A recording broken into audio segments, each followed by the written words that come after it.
Hello, humanity. Hello, human race.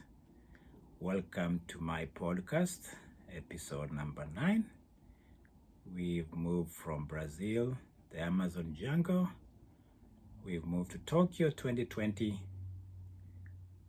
We had fun in Brazil. It was good times in Brazil.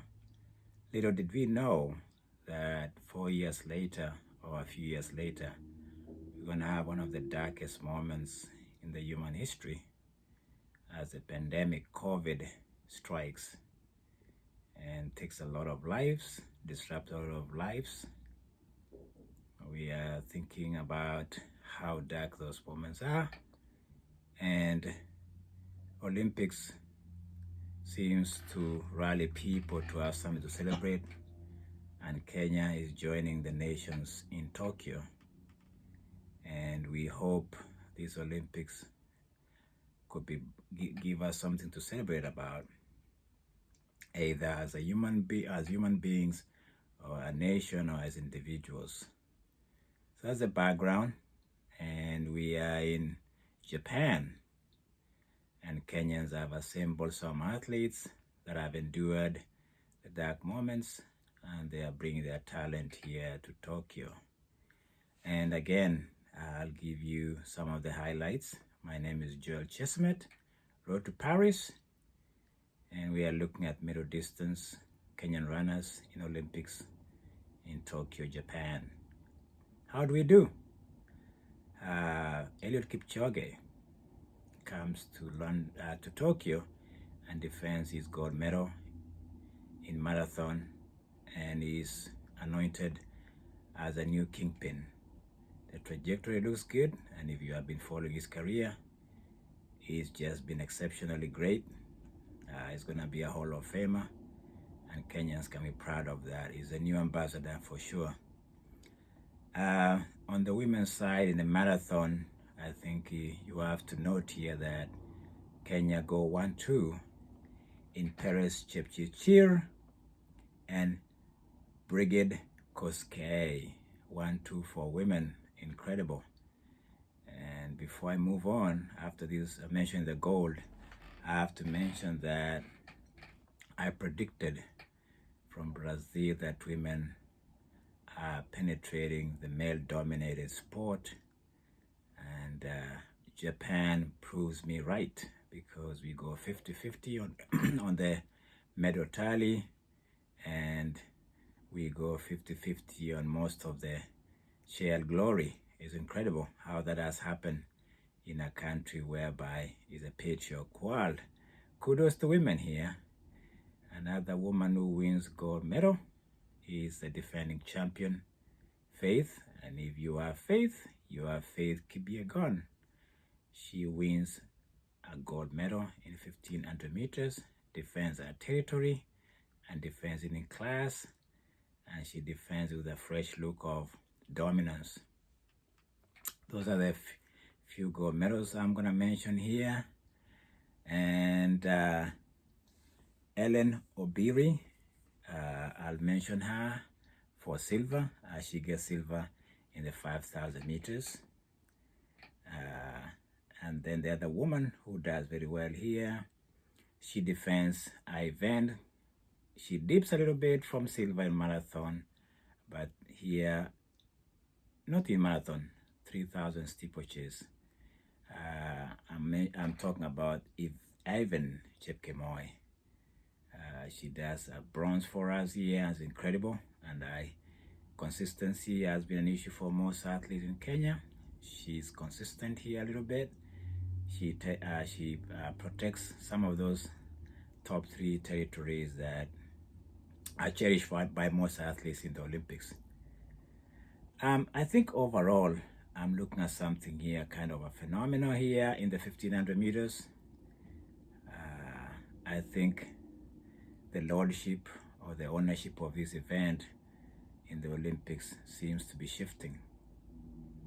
I think since the London Olympics, Kenyans have been exiled slightly, and this shows too, because we are empty. We come empty-handed in Brazil, and in London, I think we barely made any headway. So we come here to Japan hoping to redeem ourselves, and Timothy Cheruiyot is relegated, or he has to contend with silver, which is not bad in the Olympics, because the Norwegian Helgebussen, I can't even say his name, the Norwegian wins gold, and Timothy Cheruiyot makes us proud. He gets silver. I'll zoom into an event that seems to be a runaway child for us. We've always owned 3,000 steeplechases, and I think this child has gone prodigal. I don't know for how long, but I think this is the first time Kenyans have been exposed in the 3,000 steeplechase since the 88 Olympics. We've done very well. We've always either won the top gold or at least be in the contention. This is the first time we are pretty much reduced to bronze. It's an indictment to the whole discipline of 3,000 steeplechase. There should be an inquisition of why. But while we are doing inquisition, the Moroccan Ekbali, the Moroccan, makes strides and wins gold there. Girma from Ethiopia gets silver, and as I said, Kenyans get bronze in Benjamin Kipchoge or something of that nature. If I'm just trying to think of his name correctly, I think it's Benjamin Kipchoge. He settles for bronze for us. So an event that we can call ourselves, we have ownership for a long time.